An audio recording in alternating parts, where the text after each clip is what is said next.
আজকে আমরা একটা গুরুত্বপূর্ণ বিষয় নিয়ে আলোচনা করব।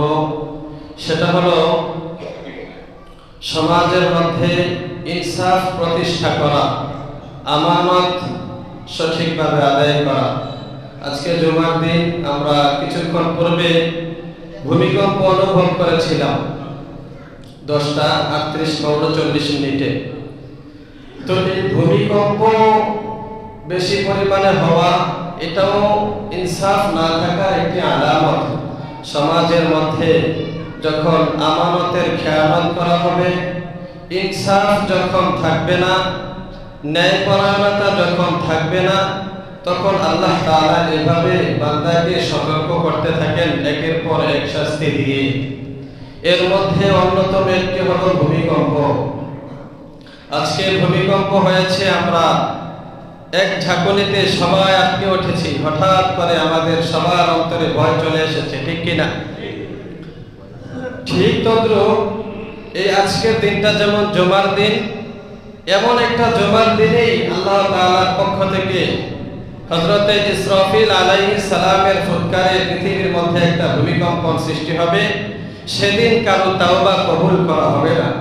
কোনো গুনাহগার যদি অনেক কান্নাকাটি করে তাওবা করে, তারপর আর তাওবা কবুল করা হবে না, রবের পক্ষ থেকে ফয়সালা হয়ে যাবে, দুনিয়া শেষ হয়ে যাবে। সুবহানাল্লাহ।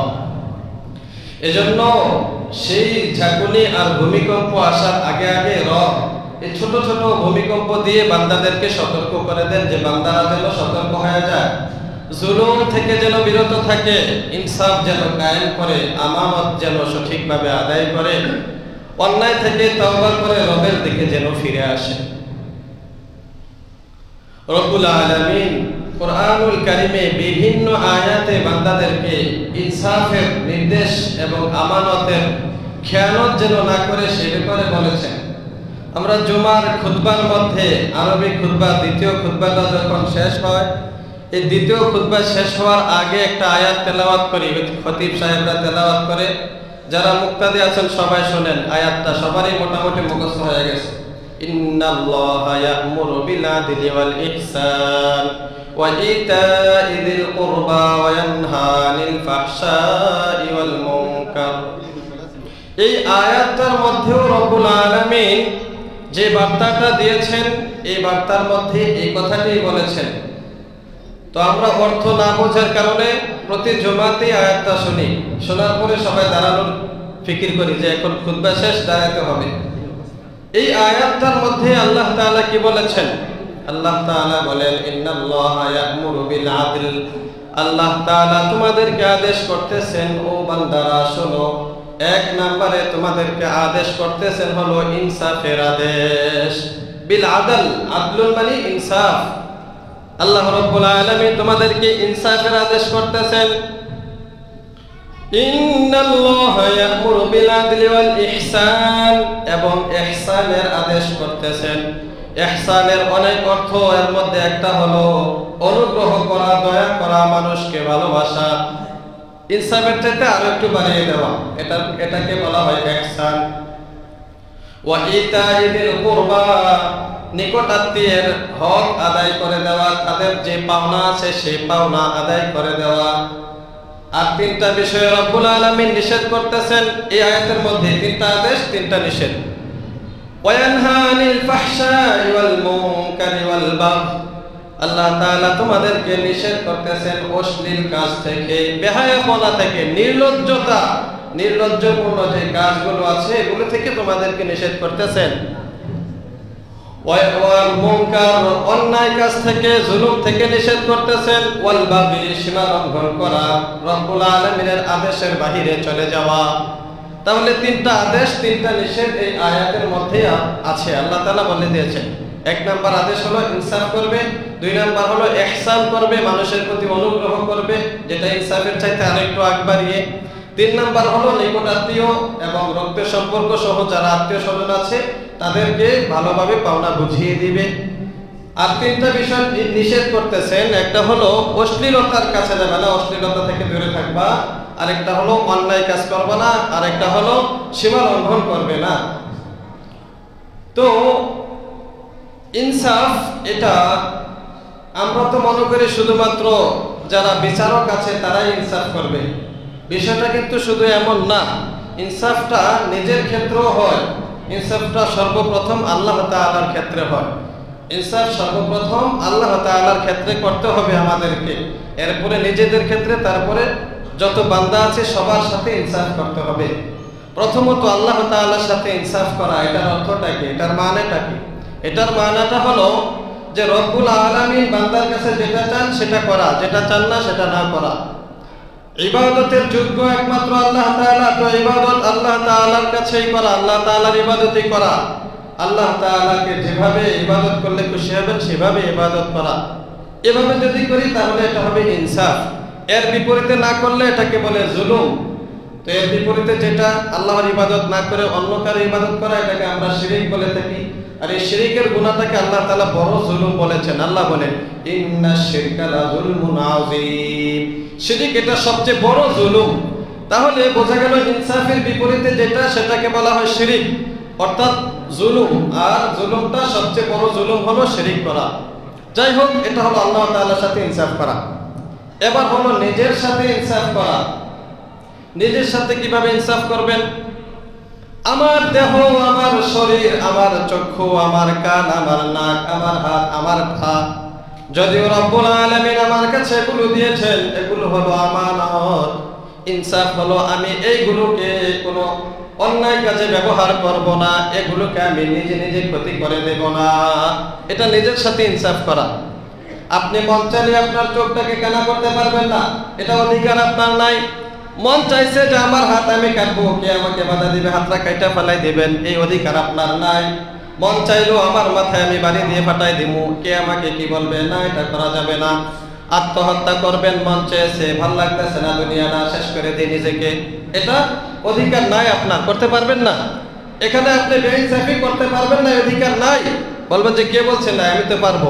আল্লাহ তাআলা বলেছেন নাই, কারণ এগুলো আল্লাহ তাআলার পক্ষ থেকে আমানত। আল্লাহ তাআলা যখন চান এই আমানত নিয়ে যাবেন, যেভাবে চান সে আমানত পরিচালনা করবেন। তোমার আমার এই অধিকার নাই যে আল্লাহর আমানতের মধ্যে খেয়ানত করব। একজন আপনার কাছে টাকা রাখছে 1000 টাকা, তো আপনি মন চাইলে টাকাটা খরচ করতে পারবেন না, কারণ আরেকজনের টাকা। ঠিক তদ্রূপ আমার আপনার দেহের অঙ্গগুলো আল্লাহর পক্ষ থেকে আমানত, এগুলোকে ক্ষতি করা আমার আপনার জন্য অধিকার নাই। তাহলে এটা হলো নিজের প্রতি ইনসাফ করা। নবীজির একজন সাহাবী ছিলেন, বয়স্ক সাহাবী হযরতে সালমান ফারসি রাদিয়াল্লাহু তাআলা আনহু। হাদিসের মধ্যে আছে নবীজির এই সাহাবী একবার বেড়াইতে গেলেন হযরত আবু দারদা রাদিয়াল্লাহু তাআলা আনহুর বাড়িতে। উনিও সাহাবী, তখনও পর্দার বিধান নাজিল হয় নাই। সালমান ফারসি রাদিয়াল্লাহু তাআলা আনহু আবু দারদা রাদিয়াল্লাহু তাআলা আনহুর বাড়িতে গেলেন। যাওয়ার পরে দেখলেন আবু দারদার স্ত্রীর গায়ের কাপড় চোপড়গুলো ছেঁড়া ফাড়া, পুরান কাপড়, ময়লা কাপড়। আবু দারদা রাদিয়াল্লাহু তাআলা আনহু যুবক সাহাবী ছিলেন, সালমান ফারসি বয়স্ক সাহাবী ছিলেন, মুরব্বী ছিলেন। এজন্য বললেন আবু দারদার স্ত্রীকে, হে উম্মে দারদা। আবু দারদা মানে দারদার বাবা, আর উম্মে দারদা মানে দারদার মা। তো বললেন, হে উম্মে দারদা, অর্থাৎ আবু দারদার স্ত্রী, তোমার গায়ের কাপড় চোপড়ের এই দুরবস্থা কেন? ভালো কাপড় চোপড় পরো না কেন?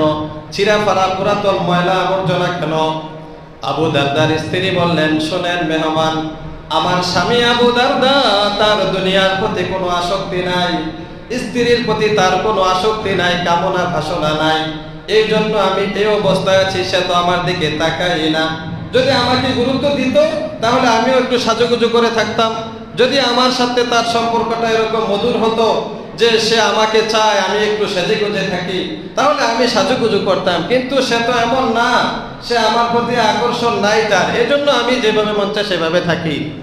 সালমান ফারসি রাদিয়াল্লাহু তাআলা আনহু এবার আবু দারদা রাদিয়াল্লাহু তাআলা আনহুকে ডাকলেন, বললেন, ভাই তুমি এই অবস্থা কেন? তোমার স্ত্রীর এই অবস্থা কেন? আবু দারদা রাদিয়াল্লাহু তাআলা আনহু উত্তর দিলেন না। সালমান ফারসি রাদিয়াল্লাহু তাআলা আনহু এবার খাবারের সময় দুপুর বেলা ডাকলেন বন্ধু আবু দারদাকে, ও আবু দারদা, আসো আমরা একসাথে খাবার খাই। আবু দারদা বলে, না আমি খাবো না দোস্ত, আপনি খেয়ে নেন। রাতের বেলা ঘুমানোর সময় সালমান ফারসি বললেন, দোস্ত আসো আমরা ঘুমাই। আবু দারদা বললেন, না আমি ঘুমাবো না দোস্ত, তুমি ঘুমাও।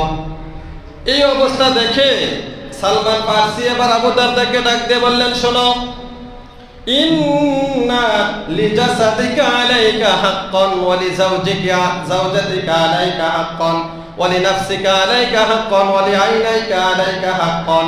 হে দোস্ত আবু দারদা, শোনো, তুমি যেভাবে চলতেছো এভাবে চললে হবে না।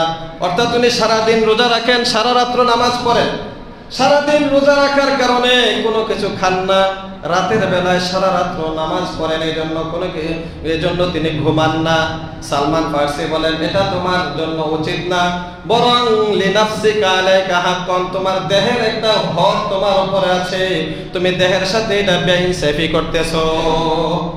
ওয়ালিজাওজাতিকা আলাইকা হাক্কান, স্ত্রীর হক তোমার উপরে আছে, তুমি হক আদায় করো না, কেন বেইনসাফি করতেছো? এভাবে তোমাকে সারাদিন প্রতিদিন রোজা রাখতে কে বলেছে? সারা রাত্র নামাজ পড়তে কে বলেছে? বরং রাতের কিছু অংশ ঘুমাইবা, কিছু অংশ নামাজ পড়বা, দিনের বেলায় কোনোদিন রোজা রাখবা, কোনোদিন রোজা ভাঙবা। রমজান মাস ছাড়া অন্য সময়ের কথা, কোনো সময় রোজা রাখবা, কোনো সময় রোজা ভাঙবা, প্রতিদিন রোজা রাখবা না, সারা রাত্র নামাজ পড়বা না, বরং কিছু অংশ ঘুমাইবা। কারণ দেহের একটা হক তোমার উপরে আছে, তোমার স্ত্রীর হক তোমার উপরে আছে। তো তুমি যদি সারাদিন রোজা রাখো, সারা রাত নামাজ পড়ো, তাহলে এই হকগুলো আদায় হবে না। পরের দিন সকালবেলা দুজনে মিলে নবীজির কাছে গেলেন, যায় বললেন, ইয়া রাসূলুল্লাহ, আমার ভাই সালমান উনি তো আমাকে এইভাবে বলতেছে, আমি তো সারা রাত নামাজ পড়তাম, প্রতিদিন রোজা রাখতাম, কিন্তু আমার বন্ধু সালমান তো বলতেছে এটা নাকি ঠিক না। আসলে কথা কোনটা ঠিক, ওনারটা না আমারটা?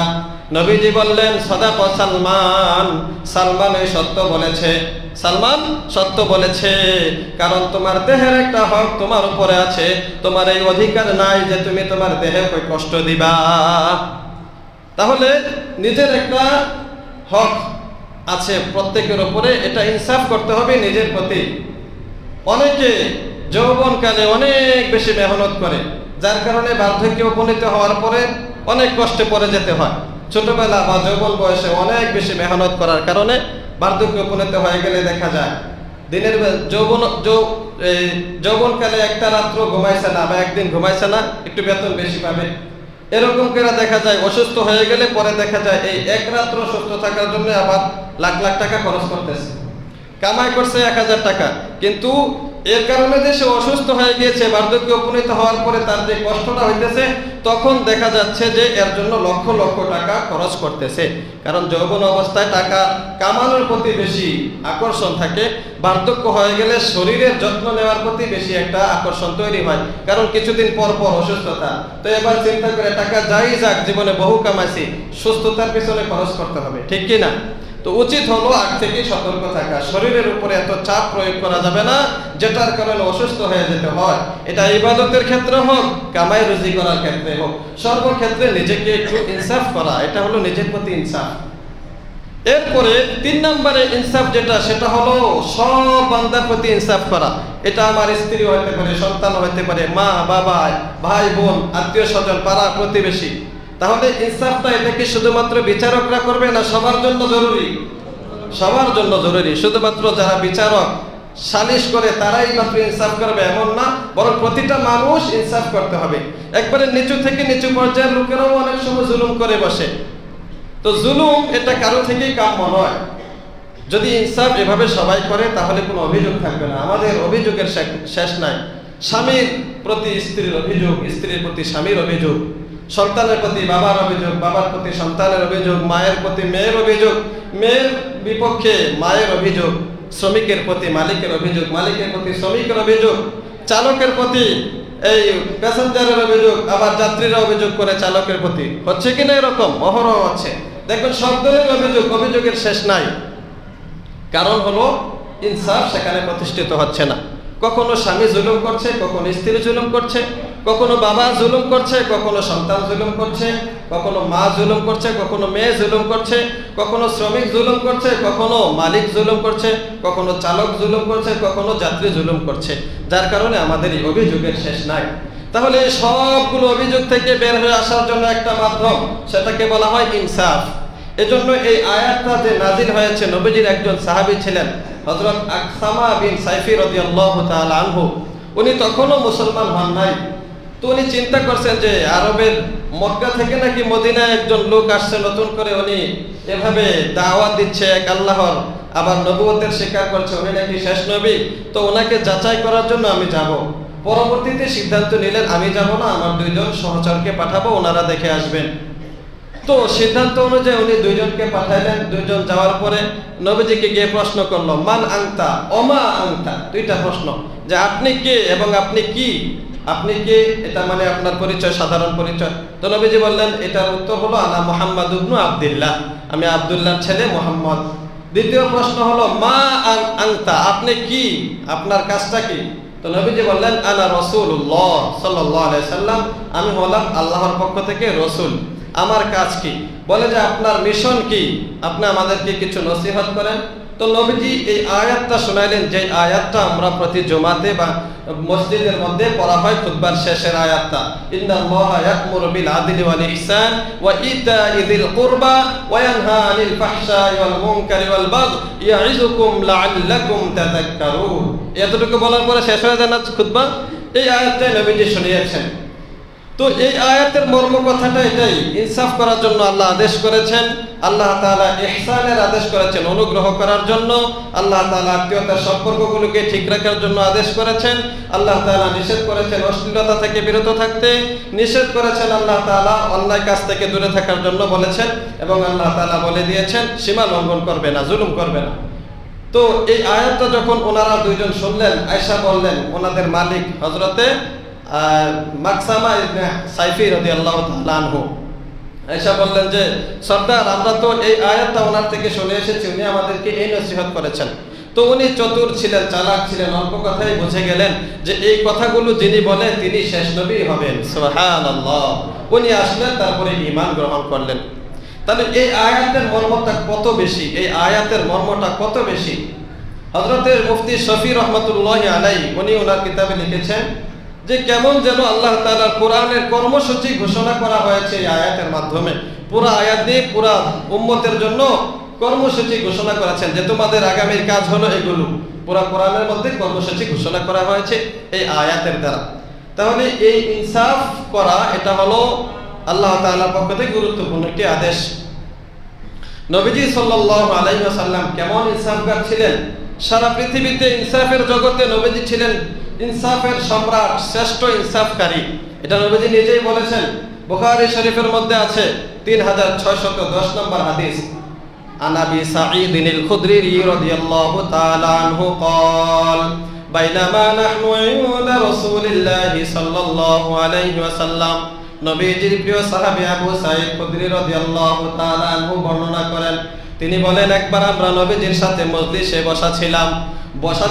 এক পর্যায়ে নবীজি আমাদের মাঝে গনিমতের মাল বন্টন করতেছিলেন।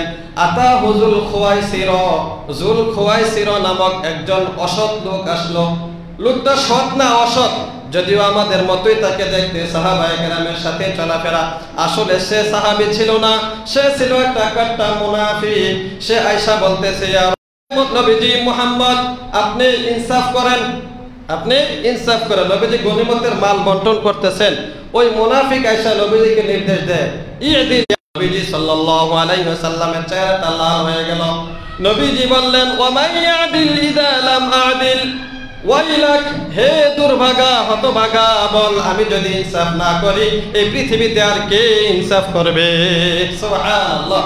ইনসাফের সম্রাট হলাম আমি, ইনসাফ তো আমি তোমাদেরকে শেখাই, আমি যদি ইনসাফ না করি তাহলে ইনসাফ আর কে করবে? ওমা ইয়াদিল ইযা লাম আদিল, আমি ইনসাফ না করলে পৃথিবীতে আর ইনসাফ কে করবে? আমি তো ইনসাফের জগতের সম্রাট, ইনসাফ আমার চাইতে বেশি করার মতো আর কে আছে? নবীজি সাল্লাল্লাহু আলাইহি ওয়াসাল্লাম কেমন ইনসাফ করতেন। আল্লাহর হাবিব সাল্লাল্লাহু আলাইহি ওয়াসাল্লাম বদরের যুদ্ধের দিন সাহাবায়ে কেরামের কাতার সোজা করতেছিলেন। জিহাদের ময়দানে নিয়ম ছিল কাতার বন্দী হয়ে যুদ্ধ করবে। সাহাবায়ে কেরাম কাতারে দাঁড়ালেন। একজন সাহাবীর নাম ছিল হযরত সাওয়াদ ইবনে গজিয়া আল আনসারী রাদিয়াল্লাহু তাআলা আনহু। সাওয়াদ রাদিয়াল্লাহু তাআলা আনহু উনি জিহাদের কাতারের চাইতে একটু আগায় গেলেন। নামাজের কাতারই মনে করেন, যখন সোজা করে দাঁড়ায় তো একজন আগায় গেলে পাশের আরেকজনে বলে, এই ভাই আপনি একটু পিছান, আপনি একটু সমান হয়ে দাঁড়ান। নবীজি যখন কাতার সোজা করছিলেন, সাওয়াদ রাদিয়াল্লাহু তাআলা আনহু কাতার থেকে একটু আগে চলে গেলেন। এবার নবীজি হাতে একটা লাঠি ছিল, ছোট লাঠি, লাঠিটা দিয়ে সাওয়াদের পেটের মধ্যে একটা গুঁতো দিলেন। গুঁতো দিয়ে বললেন, সাওয়াদ পিছনে যাও, কাতার সোজা করো। সাওয়াদ রাদিয়াল্লাহু তাআলা আনহু বড় চালাক ছিলেন, আশিক রাসূল ছিলেন।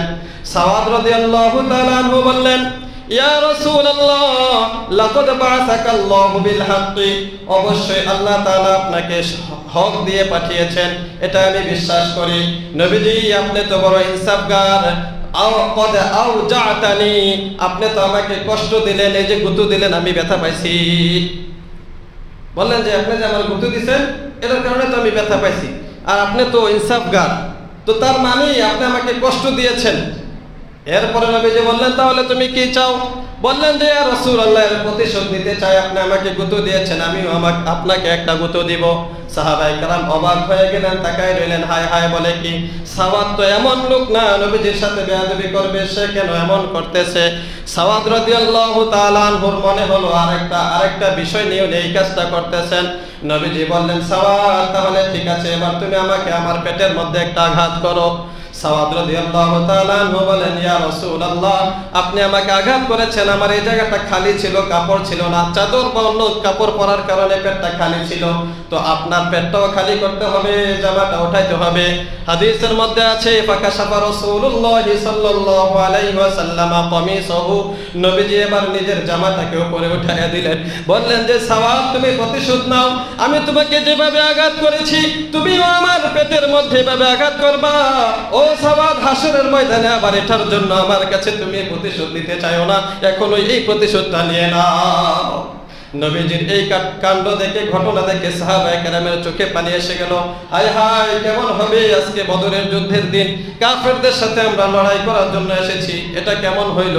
সাওয়াদ রাদিয়াল্লাহু তাআলা আনহু যখন নবীজির জামা নবীজি উঠালেন, সাথে সাথে নবীজিকে ফাহতানাকা রাসূলুল্লাহ সাল্লাল্লাহু আলাইহি ওয়াসাল্লাম জড়ায়া ধরলেন। ধরার পরে পেটের মধ্যে একেবারে একে বারবার চুমু দিতে লাগলেন। সুবহানাল্লাহ, চুমু দিতে লাগলেন। নবীজি বললেন, সাওয়াদ ব্যাপারটা কি? তুমি না প্রতিশোধ নিবা, তুমি তো বলছো প্রতিশোধ নিবা, তুমি তো চুমু দিতেছো। বলে যে ইয়া রাসূলুল্লাহ, আমার মা বাবা আপনার জন্য উৎসর্গ হোক। ইয়া রাসূলুল্লাহ, এটা কিভাবে সম্ভব? আপনার থেকে প্রতিশোধ নিব? নবী গো, আপনি আমাকে গুঁতো দিয়েছেন, শাসন করেছেন, একটু ধাক্কা দিয়েছেন, এতে আমি আপনার কাছ থেকে প্রতিশোধ নিব, এটা আমার কামনা না। ইয়া রাসূলুল্লাহ, আমি তো চাই, দেখেন লাকাদ, আপনি দেখতেছেন যে এই শত্রু বাহিনীরা চতুর্দিক থেকে আমাদেরকে ঘেরাও করে আছে, তীর বল্লম খঞ্জর হাতে নিয়ে দাঁড়িয়ে আছে। ইয়া রাসূলুল্লাহ, জানি না যুদ্ধের ময়দানে কখন যেন আমার শাহাদাত নসিব হয়ে যায়, শহীদ হয়ে যায়। নবী গো, যদি আমার যুদ্ধটা, এই জিহাদটা আল্লাহর দরবারে কবুল না হয়, হাসরের ময়দানে যদি আমি ধরা পড়ে যাই, তো আমি বলবো, ইয়া রাব্বাল আলামিন, মৃত্যুর আগে আমি আপনার হাবিবের চামড়ার সাথে আমার চামড়া লাগাইছি, আমার ঠোঁট দিয়ে আপনার হাবিবের পেটের মধ্যে চুমা দিয়েছি। ইয়া আল্লাহ, আমার এই ঠোঁট আপনি জাহান্নামে জ্বালাইবেন না। সুবহানাল্লাহ। তাহলে ঘটনা থেকে আমরা দুইটা বিষয় শিখতে পাই, নবীজির প্রতি সাহাবায়ে কেরামের ভালোবাসা, আর নবীজি কিভাবে ইনসাফ করেছেন, যে আমার কারণে যদি কেউ কষ্ট পেয়ে থাকে, সেজন্য দুনিয়াতেই প্রতিশোধটা নিয়ে নেন। এজন্য নবীজি নিজের জামা মুবারক উপরে উঠাই দিলেন, একটু দ্বিধাবোধ করলেন না। আমরা হলে কি করতাম?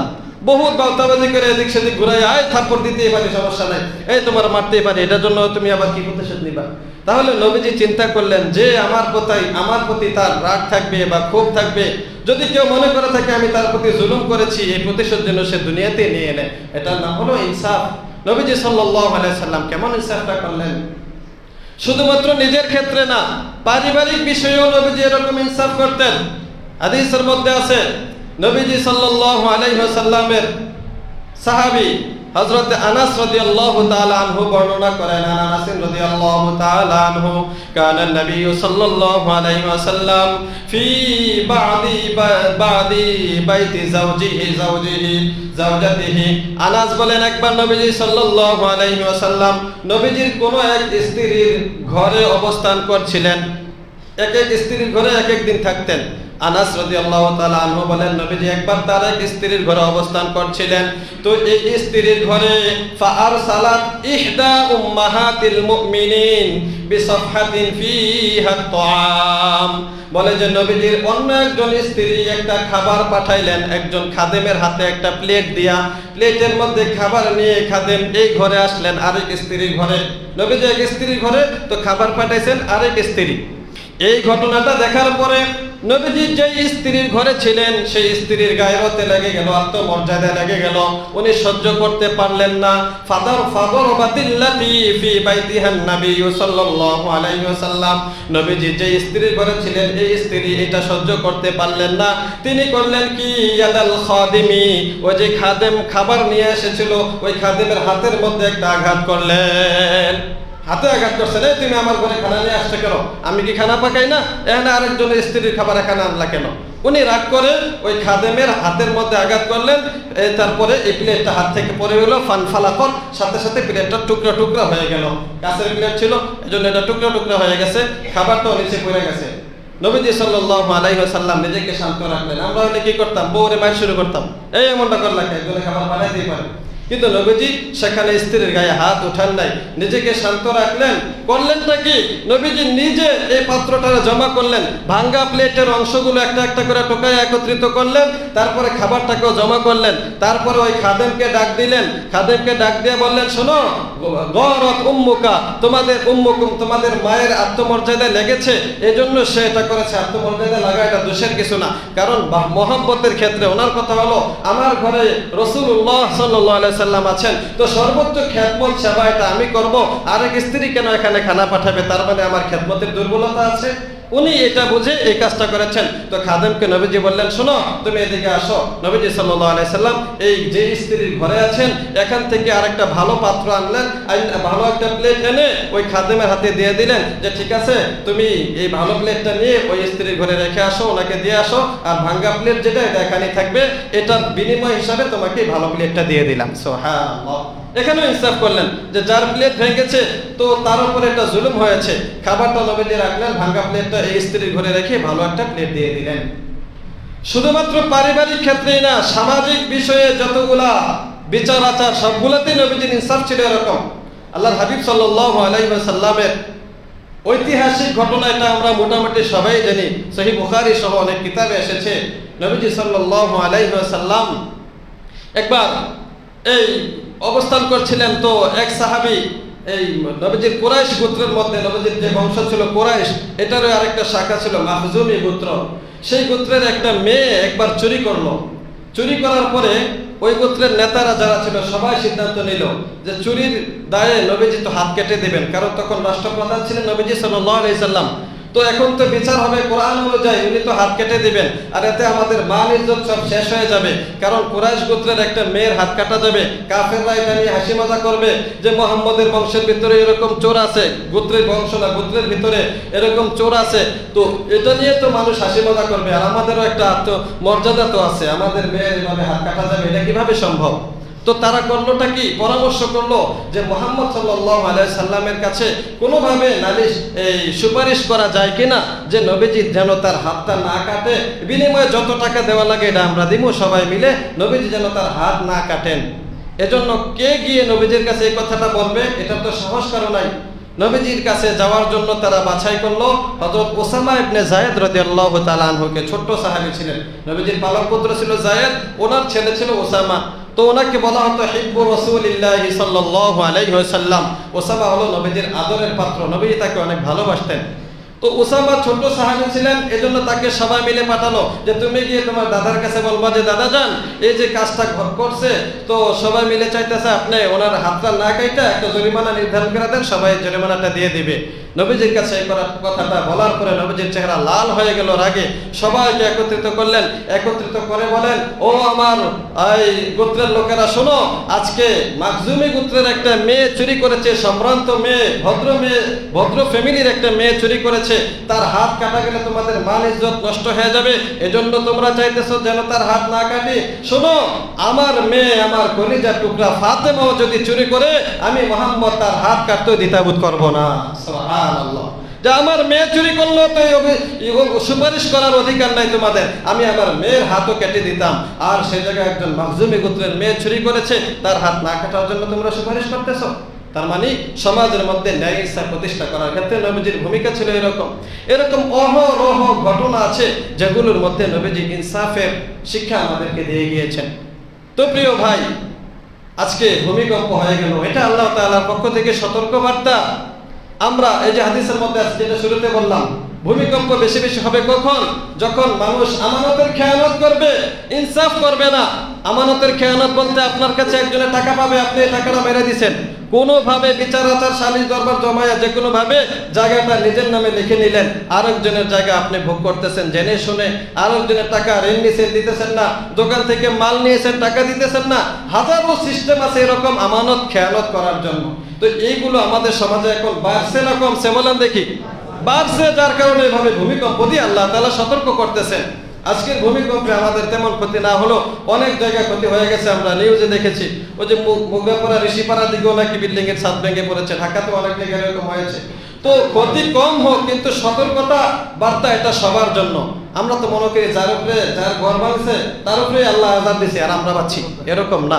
বরং একজনের পাপে 10 জনে মরে, এরকম একটা কথা আছে। শুধু 10 জন না, বরং সমাজের মধ্যে যদি পাপ বেড়ে যায়, এখানে নেককার মুত্তাকি শিশু মহিলা যারা আছে, আযাব আসলে কাউকে রক্ষা করে না, সবাই এই আযাবের মধ্যে পড়ে ধ্বংস হয়ে যায়। তো এই জন্য যদি শুধুমাত্র মানুষ না, প্রাণীরা পর্যন্ত এই আযাবের মধ্যে পড়ে যায়। এজন্য হাদিসের মধ্যে আছে, যখন জুমার দিন আসে নবীজি বলেন ফিহি তাকুমুস সাআ, জুমার দিনেই কিয়ামত সংঘটিত হবে। এজন্য জুমার দিন আসলে কোনো মালায়েকাতুন, কোনো ফেরেশতারা বাকি থাকে না। ওয়ালা ফিস সামাই ওয়ালা ফিল আরদি ওয়ালা ফিল জিবালি ওয়ালা ফিল বাহরি, পাহাড়ের ফেরেশতারা, আসমানের ফেরেশতারা, জমিনের ফেরেশতারা, সমুদ্রের ফেরেশতারা, সব ফেরেশতারা তখন ভীতু হয়ে যায়, ভয়ে কাঁপতে থাকে যে জুমার দিন তো কিয়ামত হয়ে যাবে, না জানে আজকে নি কিয়ামত হয়ে যায়। ফেরেশতারা তখন আতঙ্কে থাকে।